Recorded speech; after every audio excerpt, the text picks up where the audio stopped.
Dear and viewers, Assalamu alaikum. Today I'm going to have a very interesting discussion with an old friend of mine, a well-known American scholar on issues of Turkey, of the Gulenist network, of the coup against democracy in Turkey. So he's Mr. Mujeeb Khan from United States. Mujeeb, his latest publication deals with the July 15th coup that happened in Turkey, why it happened, and what really happened during the coup. Mujeeb has visited Balkans. I have met him in Albania, and he knows he has a good knowledge of issues that are related to Islam and Turkey in the Balkans, and as well as to issues of Islamophobia and Turkophobia as well. So today with Mujeeb, we are going to have a free discussion.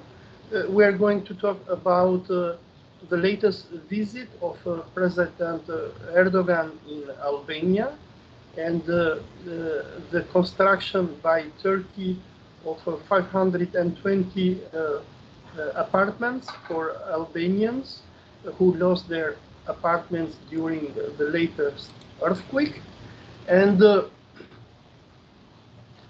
we are going to discuss the role that Turkey and TICA is playing in the reconstruction and the economical development in the Balkans, and then, of course, the massive wave of hysteria, Turkophobia, anti-Erdogan propaganda that we hear in the Balkans coming from the United States, but even in the Balkans itself.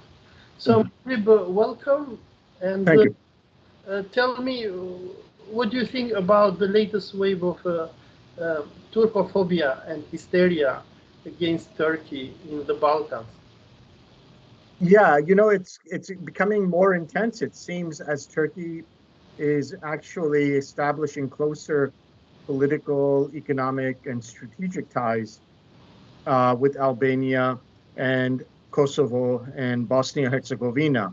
As you know, right now Russia is involved in a looming invasion of Ukraine, which can upset the whole post-Cold War balance in Europe.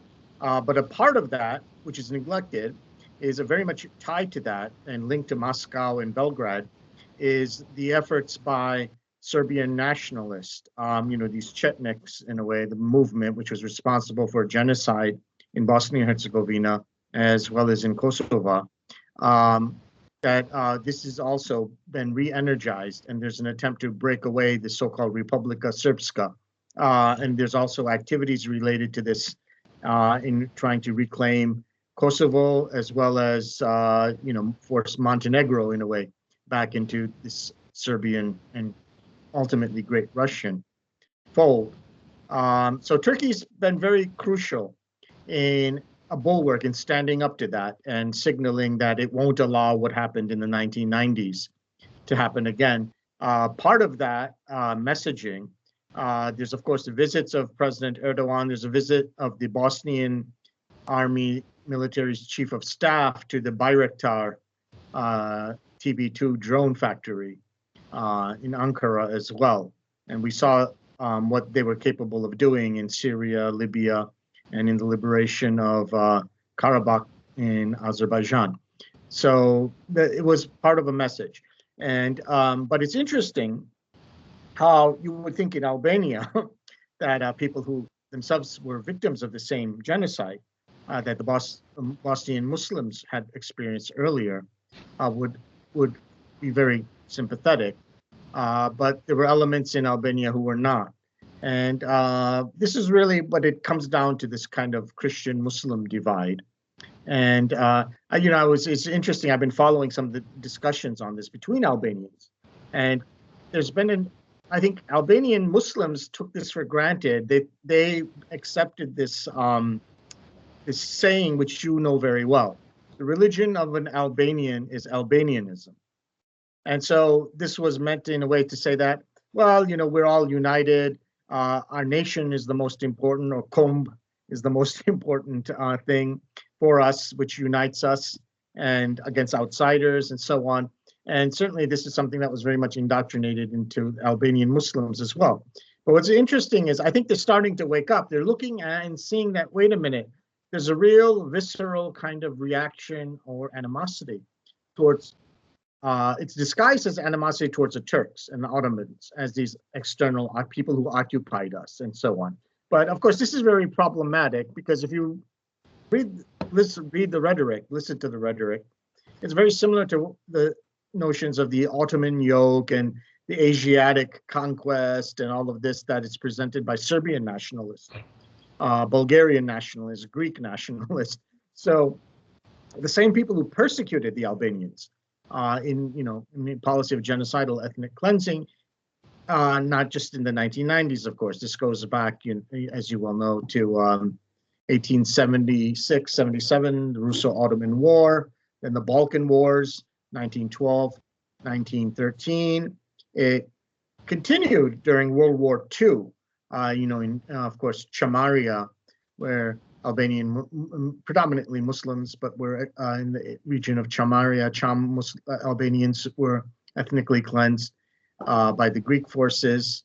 This is an ongoing process. But what's ironic is that some Albanian nationalists have incorporated what their worst enemies, in a way, the ideology of their worst enemies in trying to portray Albanian Muslims in a way as inauthentic, as false, as traitors in a way. There's a term that the Serbs used during the genocide against Bosnian Muslims. They called them Potursi, meaning those who became Turk, who in a way betrayed. And if you read Njegoš, the Montenegrin Serb writer, whose book Gorski Vijenac, or The Mountain Wreath, was really the ideological template for genocide in Bosnia and Kosovo. He says that these populations betrayed the West, betrayed Europe, betrayed Christianity. And so the only solution is Bayram cannot be celebrated with Christmas. So you have to, even though they are also Europeans, indigenous Europeans, because they've taken on this alien faith or civilization, they need to be forcibly converted or killed. And so this was the ideological basis of genocide. And it goes from Njegoš through this whole ideology of Velika Srpska, or Great Serbian Nationalism. And you see it in the writings of Ivo Andrić, Dobrica Ćosić, and it continued in the 1990s. What's very sad, though, is, when I studied this, and I was very active in opposing the Bosnian genocide during the 90s. And I actually had snuck into Kosovo. I don't know if you know this, but in 1994, the Serbs, of course, wouldn't let me in. The war was still going on in Bosnia, and Kosovo was under brutal occupation. And so I tried to cross the border between Kosovo and Macedonia. And they were very suspicious. They looked at my name, looked at my passport. I had been to Pakistan and Middle East and Turkey. And he almost had a heart attack, the Serbian consular official. So what I did was I went to Montenegro, and I crossed the border from Montenegro into Kosovo. And there was no border. There was just a couple of guys and sitting at some post. I gave them $20 and I got in. But and then I was taken, I kind of went there and stayed underground in the schools, the Albanian dormitories, which were underground because, of course, the universities and schools have been taken over by the Serbs. And the Albanians were under a system of vicious apartheid. And so anyway, I got to know a number of people, and I also met Vetin Soroi, co-editore, and did some interviews there, and then went on to Bosnia. But what was, for me, surprising, though, was that even among some prominent Albanian writers and thinkers like Ismail Kadare, the famous novelist, or Ibrahim Rugova, this Njegoš thesis was incorporated by them, which is to say that, we are in a dangerous position, precarious position. The West has some kind of hostility towards us, as do the Serbs. Why do they hate us? Why do they want to eliminate us? Well, it's because we converted, right? We, in a way, betrayed Christianity somehow and took on the faith of this Asiatic religion. And so what's the solution is for us to, in a way, convert to Christianity. And so Kadare, in the three-arched bridge, it's very influenced by Negosh.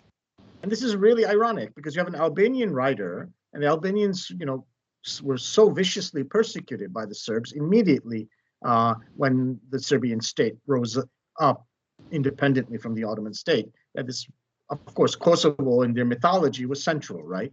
The whole myth of Kosovo that they constructed.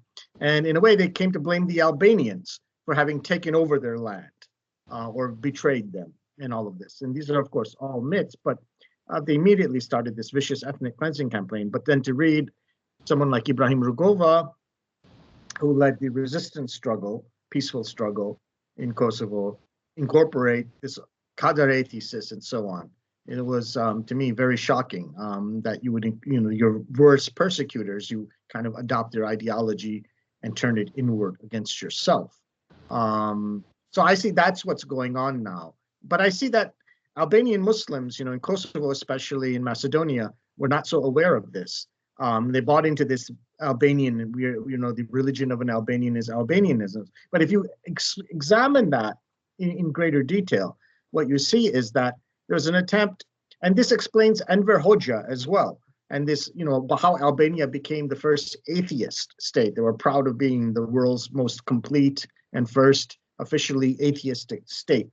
It was tied very much into erasing this Ottoman Muslim connection and downplaying. So all the Albanian heroes, were in a sense Christian, and you still see that in modern day Albania, from Skanderbeg to Mother Teresa. But the Albanians produced more grand viziers in the Ottoman Empire than any other nationality.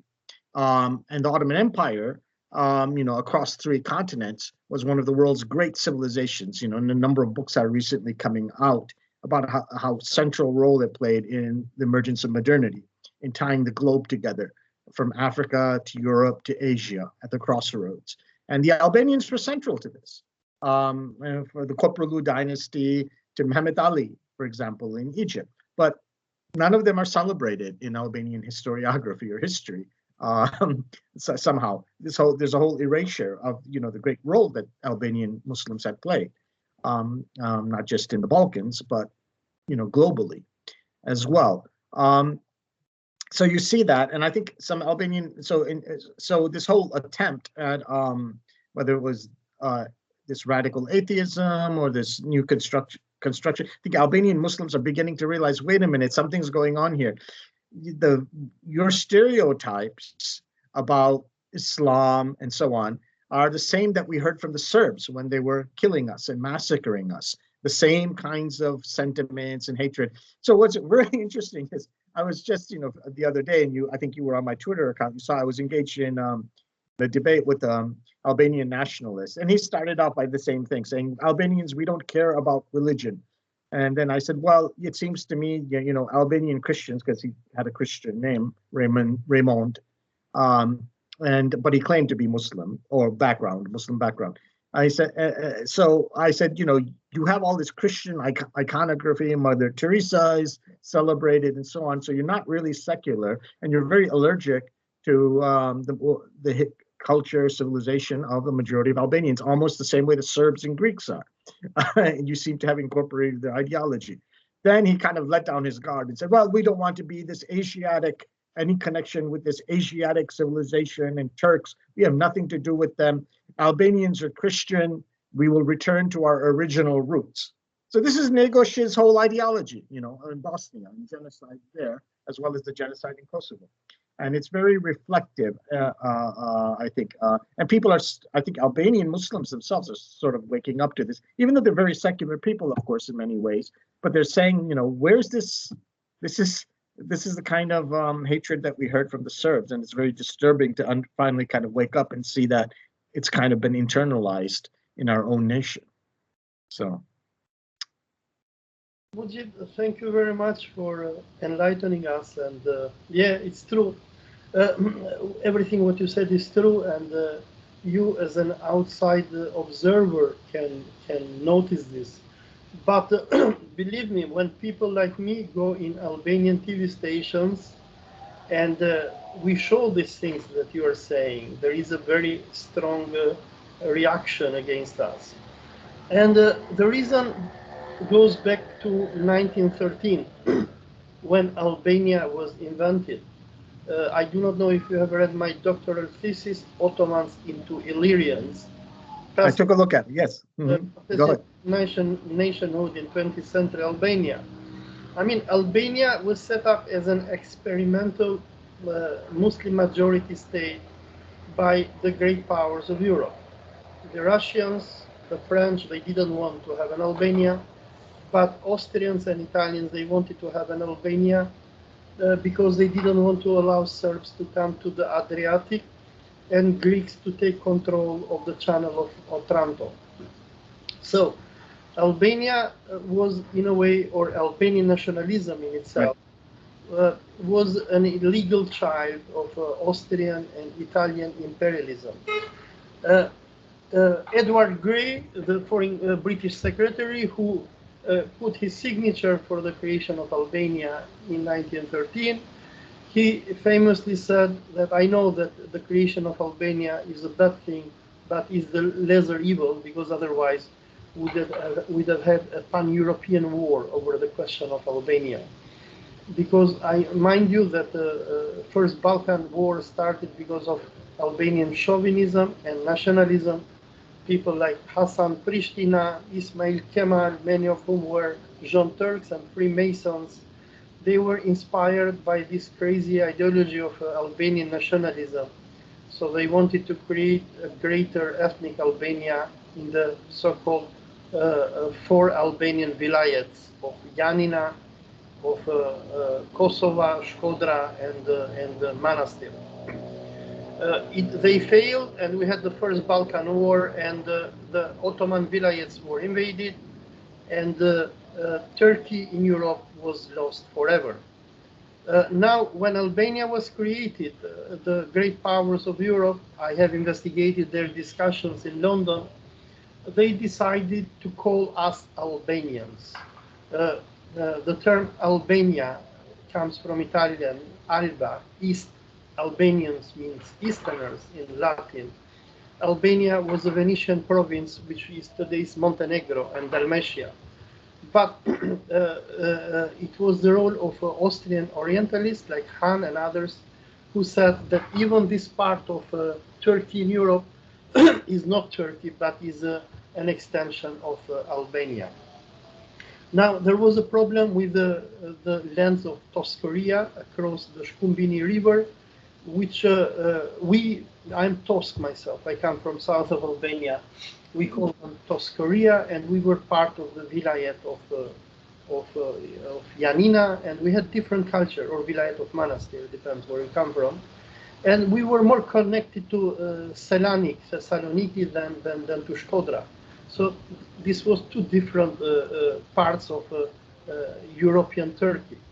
But then the great powers, they decided to turn Albania into a state, like the Soviets turned Galicia and parts of Poland and parts of Kiev into Ukraine. So, I mean, Albania was a made-up reality. But when they created Albania, the Austrian and the Italian Orientalists, who had sponsored Albanian Catholic nationalism since the Congress of Berlin, they did not want to have Turkey, a small Turkey, a little Turkey in Europe. So this was a great concern of European diplomacies, because Albanians were some of the most fanatical of the Ottomans in Europe.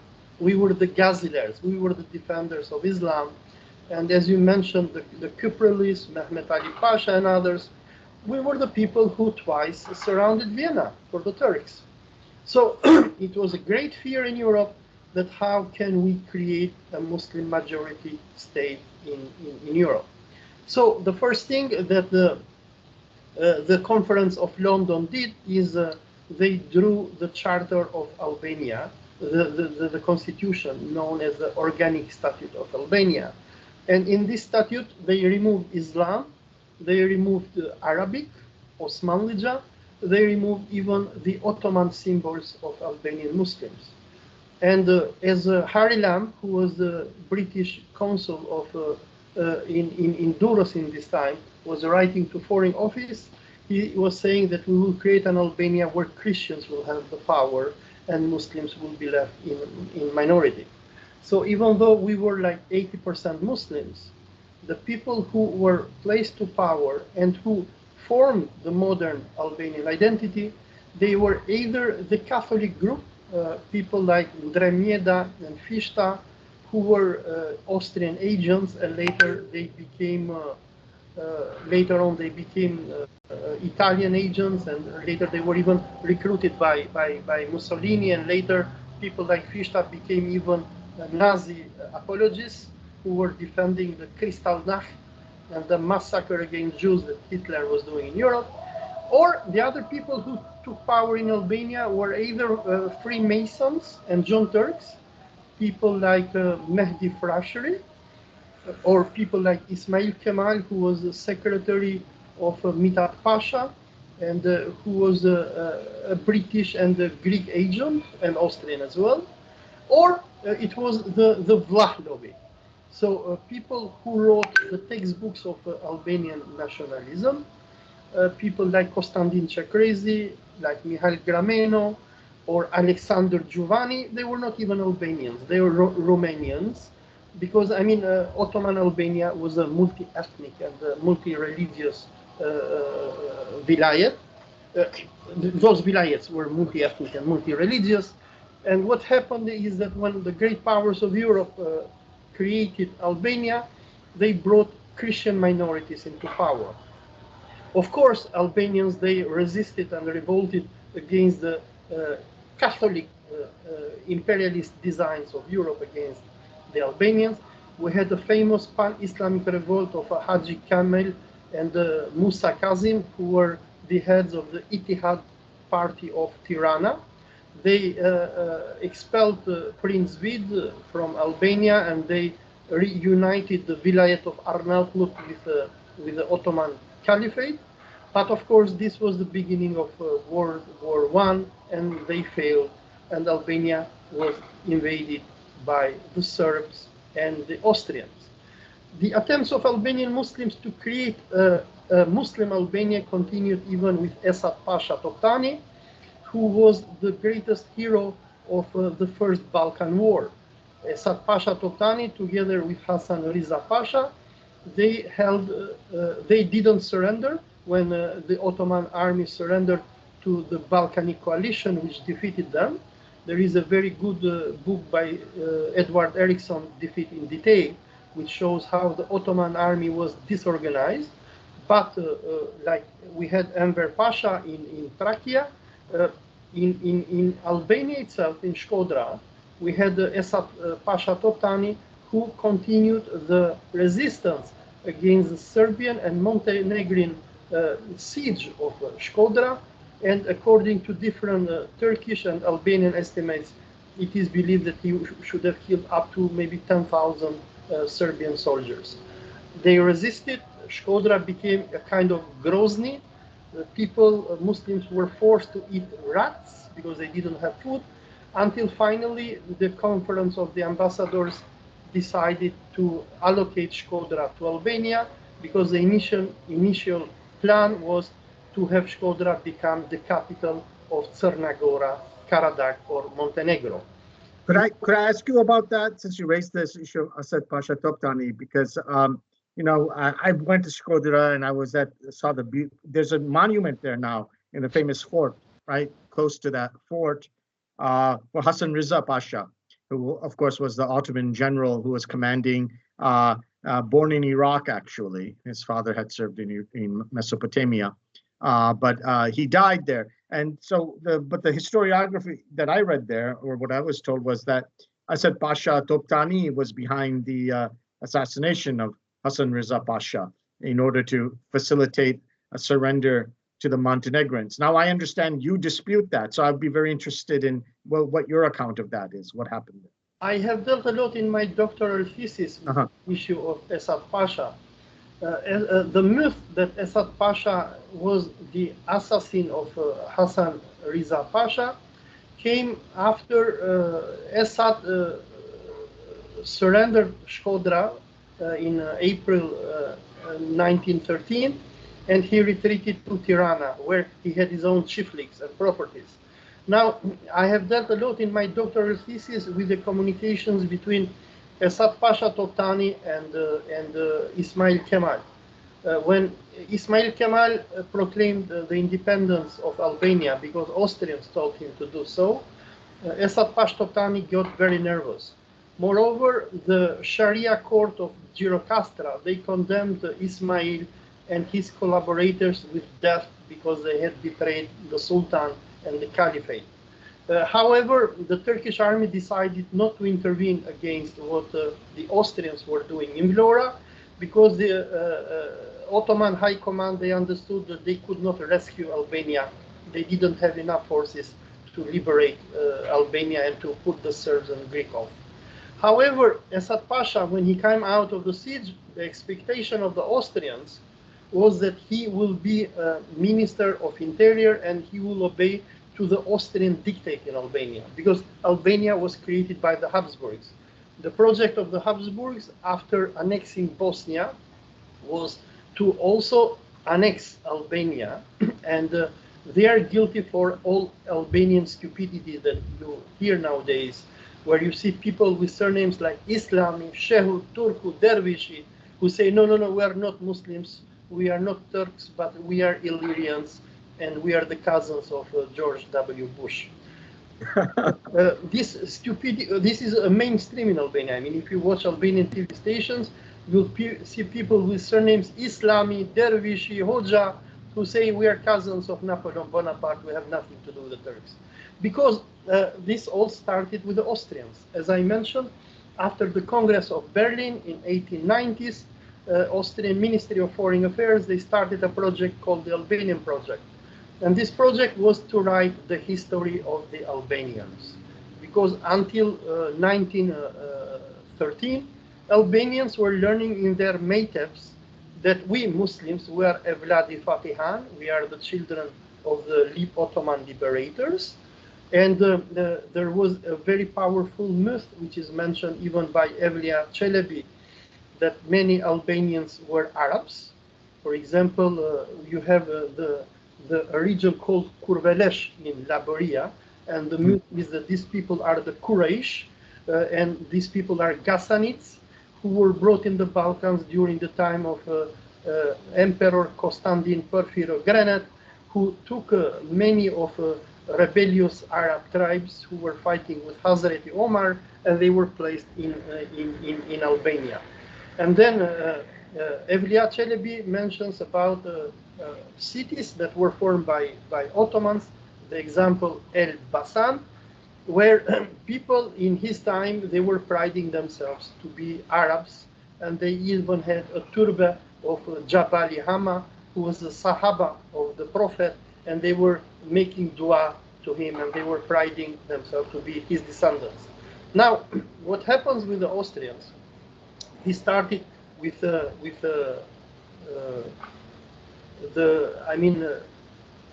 I forgot the name of the Austrian Orientalist, the person who wrote Albanian Studies, I mentioned it in the beginning, with Han. He wrote a book in 1856 called Albanian Studies, and in this book he proposes to Austrians and tells to them that these Turkish tribes which live in this part of Turkey in Europe, they are not Turks, but they are different people. And the conclusion of Han is that we are descendants of the Illyrians. And then what happened after the Congress of Berlin, a project starts for, in a way, indoctrinating these Muslims with hatred against the Turks. So we have two Austrian Orientalists, Theodor Ipan and I forgot the other name. But Ipen was very important because he was a friend of and Theodore. He was a friend of Benjamin von Kalai, the Austrian Governor General of Administrator of Bosnia, who, after brainwashing the Bosnians and making them believe that they are not Serbs, but they are not also Turks, but they are Bogomils and other Mils. So Theodore Falkozy and Theodore Ipen, they write to the foreign ministry in Vienna and they tell to them, we have to write a history for these people and we have to tell to these people that they are not Turks. So this was the most important part of the propaganda of the Austrians. And they write the first textbook of Albanian history. So today, if you go to Albania, but even Kosovo, if you write any textbook about the Albanians, the chronological line is what the Austrians invented. I wrote a book. I'm going to share it here. I hope it. Can you see the book? I can't see it. Yeah. So this is a book called "The Narratives of a Nation: Albanians, Turks, Muslims, and Christians in the textbooks of history and literature in Kosovo." And what I show here, and this book in the time made a big noise between Albania and Turkey, I show how the same chronology that the Austrians constructed for us in 1890s, which was adopted by the Albanian state that the Austrians set up during their invasion during World War I of Albania and was inherited by the Italians and then communist Albania, the same kind of chronology was adopted even by Kosovo after it was turned into a state by NATO. So what does this chronology tell to us? This chronology, which the Austrians devised, tell to Albanians that you are Illyrians, you are ancient Europeans, you are Catholics, you are soldiers of Catholicism, and you had a great hero called Skanderbeg, who came and fought against Islam and defended Catholicism. In the schools of Kosovo, but this started in Albania in 1920s, the Muslims are told that they should not put Arabic and Turkish names. So, for example, my name is not Mujeeb or Abdullah or Hassan. I have an ancient Illyrian name, Olsi, which comes from the city of Ulcin.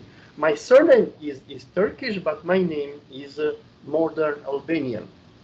So it started with the Austrians. They started this kind of propaganda where if you want to be a good Albanian, when you go to school, you are being brainwashed that Islam is a hostile religion, Turks are Asiatic barbarians that you should hate, and you are Catholic. And as this picture that I put in the cover of my book shows, this Orientalist picture shows, if you can see on the left side, you see the Ottoman Turks who come with swords and other weapons, and they have the crescent of the Turk, they have the turban of the Muslim, and they have a beard. So this is a picture which teaches Albanian kids how Turks came and forcefully took us, brave Albanian Christians, sent us to Istanbul, they circumcised us, and they made us Muslim. The picture here illustrates the abduction of Skanderbeg by the Turks and his sending to Istanbul and his forceful conversion into Islam. And what the Austrians did after that is that they turned Skanderbeg into the major national hero of the Albanians, even though Albanians, they didn't know who was Skanderbeg. The protests started with the Austrians in 1900s. They were paying a lot of money to Albanian Muslim base. They recruited even a number of ulamas into Albanian nationalism, telling them that if you want Europe to accept you, you have to accept Skanderbeg, you have to accept that you are not connected with Turkey and Islam, and that your original religion is Catholicism.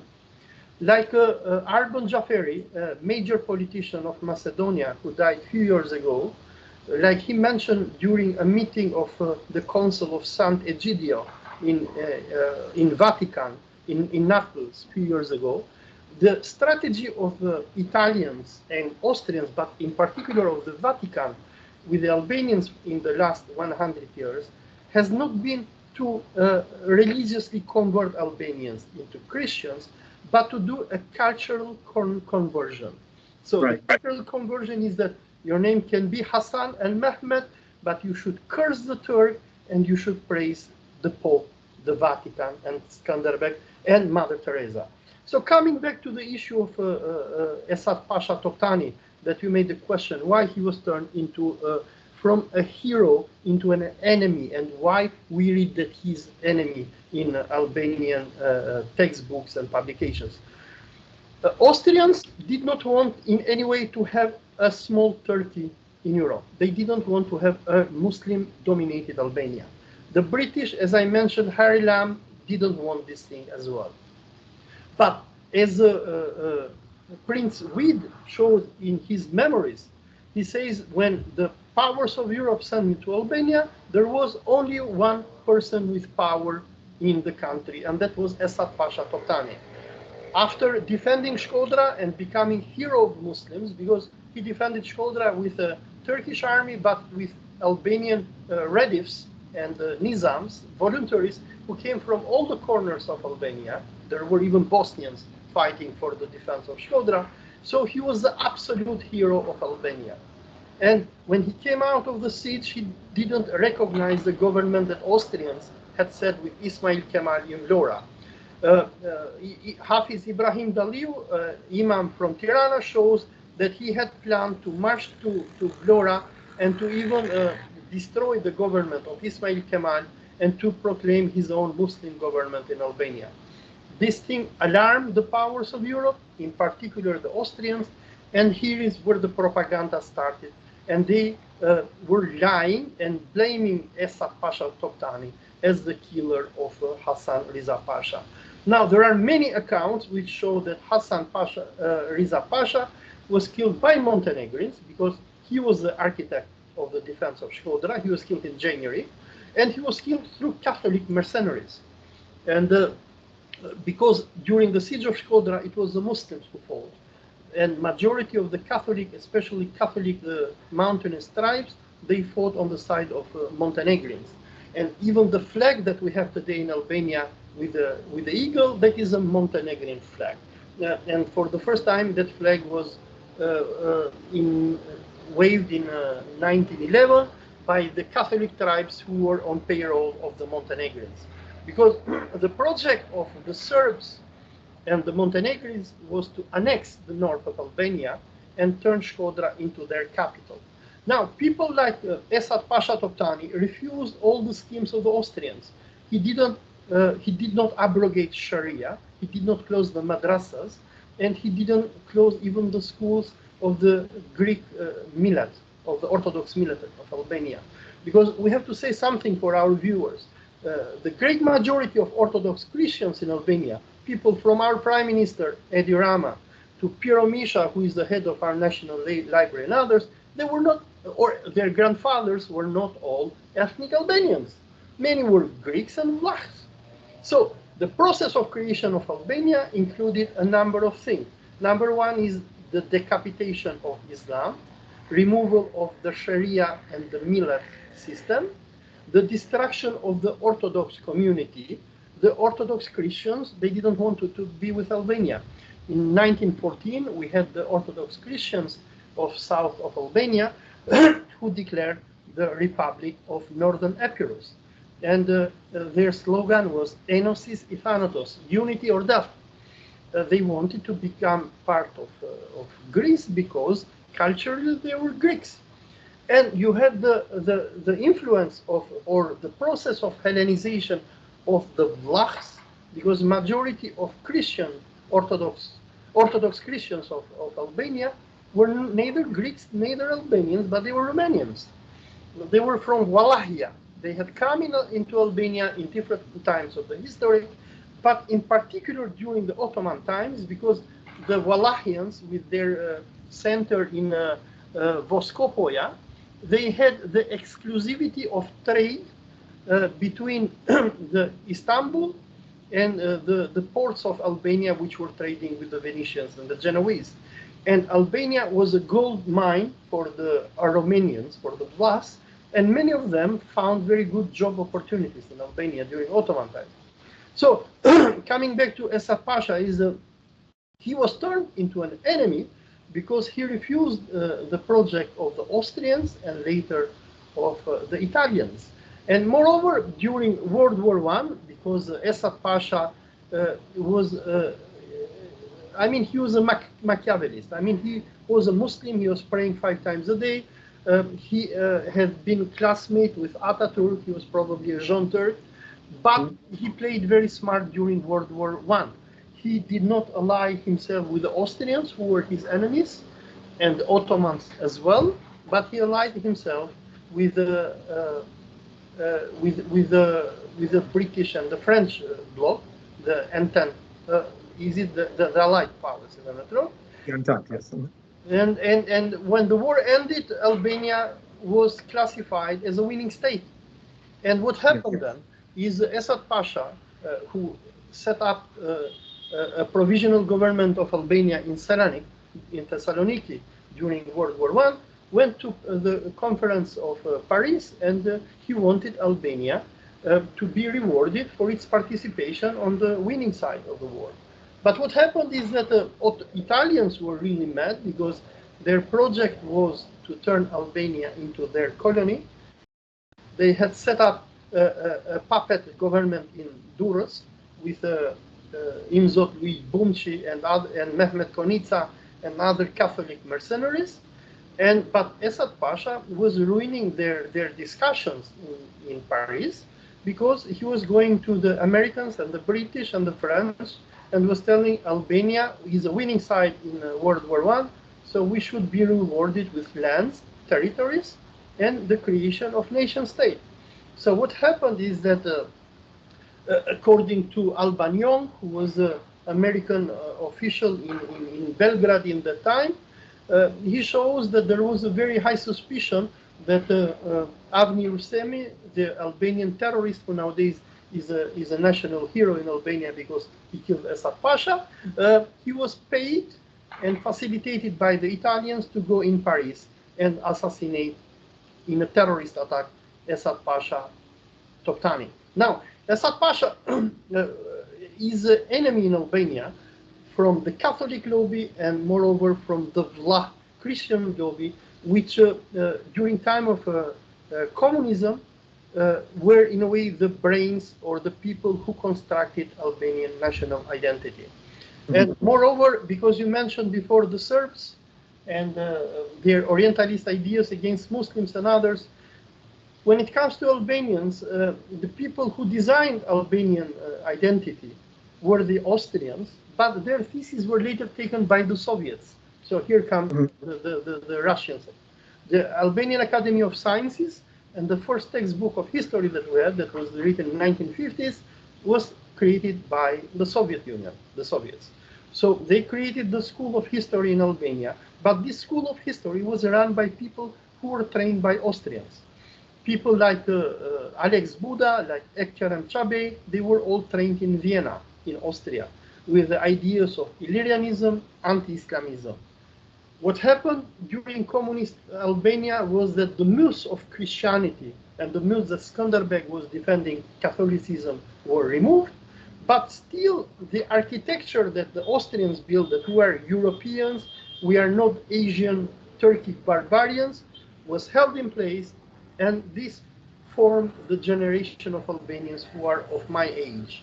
In 1970s, we had even a law in Albania where it was prohibited for people like me to have names like Muhammad or Mehmet, because we had to have European names. So probably you have seen when you come to Albania, you find Sunni imams with names Elvis or Johnny or Michael, but our surnames are Muslim and Ottoman. Now, what happened with the Albanians is that after the fall of communism, the Vatican came back. There is a very good book by James Pettifer called Kosovo Express, which shows the activity of the Opus Dei in the Balkans, and especially in Kosovo, with agents like Ibrahim Rugova, who played a very important role. And Ibrahim Rugova wrote his thesis about the war criminal Peter Bogdani, who was a criminal who slaughtered Albanian Muslims and who was allied with the Serbs and the Austrians during the invasion of Piccolimini of Kosovo, Rugova turned Peter Bogdani, this war criminal and mass butcherer of Muslims, into a national hero. So when you go to Albania nowadays and you see the Albanian currency, the Albanian leg, you'll have Peter Bogdani, Skanderbeg, Mother Teresa, all anti-Turkish and anti-Muslim criminals who are national heroes. Now, what happened with us, with the fall of communism, we had the Italians and especially Vatican and Opus Dei coming back in Albania. They have taken our institutes of history. So for historians like me, I'm not welcome there. I'm cursed, I'm hated when I go on TV because I tell them, gentlemen, I'm sorry, 110 years ago, we were Turkey here. We were Turkey in Europe. They don't want even to hear this because telling to Albanians that you are a Turk, this is an insult. We had a very famous lecture by our Prime Minister, Edi Rama, maybe like 5 years ago, when he was lecturing to his ministers and he was telling to them, you have to work hard, you have to kill the Turk inside you.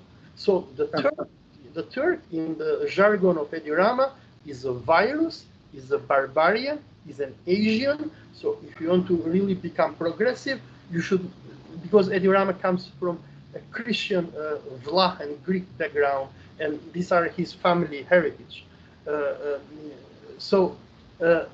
Now what happened after the fall of communism? We had the Vatican, the Italians, the Austrians who came, and if you see, for example, after the creation of Kosovo, after '99, you had many Austrian foundations and Germans who were very keen and sponsored the constructions of busts of Skanderbeg and Mother Teresa throughout Kosovo, because I mean they work with symbols, and right. But the most important thing is that the Vatican lobby, which is very powerful, especially in Kosovo, they have captured major institutions in Kosovo, like Ministry of Education, like state TV channels. And if you open them, but even in Albania, you will see only documentaries full of lies, fake documentaries showing, for example, this is the region of Dibra, we were Catholics, Turks came, killed us, raped our women, and they made us Muslim. So there is an open hysteria against the Turks, and it is unscientific. This is a problem. I'm sorry I took so long, so maybe you want to jump in. No, I find, no, what you're saying is fascinating. It's how, a nation which was and is majority, nominally at least, majority Muslim, has been indoctrinated to hate itself and using many of the same myths that their worst enemies, like the Serbs, who committed genocide, a policy of genocidal ethnic cleansing against them, to kill the Turk inside you, for example. I find this astonishing that the victims, in a way, incorporated the hatred and stereotypes of their worst enemies, and you do see that. I've been following this discussion of President Erdogan's trip to, and I believe where they built the apartments and so on for the Albanians. 500, I guess it was $500 million, was it, or it was a substantial amount of money? But I think it was probably, or 500 apartments, right? Yeah, 500. I think the budget was 80 million. Erdogan made $80 million. Right, but it was a substantial amount of money. But then they named a square after Erdogan, and then the immediate hostile reaction was that Skanderbeg would be turning over in his grave because you're honoring a Turk, and then there was a reaction that the Ottoman mosque in Prizren and others that TİKA, the Turkish agency, has restored, how can you call them Turkish or Ottoman? They're Albanian, as if the Albanian Muslim culture and Albanian viziers were not the leaders and an integral part of this Ottoman state. Let me get the plug because my battery is just. Mujeeb, no, hold on a second. Listen, I'm Mujeeb.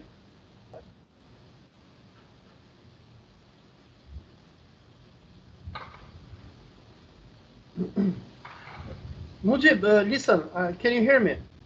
Yes, I can hear you. No, I'm thinking we stop this part because we're already 49 minutes. So Okay. I start the second part because even for our viewers, sometimes it's too long to Okay, you can have a break and we can and have a second part too, because what I want to do is, in a comparative perspective, to comment also on how this construction of these myths and narratives of Albanian nationalism are very similar to what Arab nationalists, secular Correct. Arab nationalists, most of them who are Christian did, but also then they're incorporated, very ironically, by Turks themselves with Kemalism. Yeah. Right? Sure. And the attempt. Listen, let us do this in the second part. I'm closing this part and then I will report with you. Thank you very much, viewers. Sure. We had a great conversation with the American scholar, Mr. Mujeeb Khan. We explained the myths of Albanian historiography, its anti-Turkish hatred, and in the second part, we will continue to talk about the myths of anti-Turkish hatred that we have in the Arab world. And in particular, we will discuss about the destructive role of the Gulenists and their incitement of Islamophobia. So see you in the second part. Assalamu alaikum wa rahmatullah.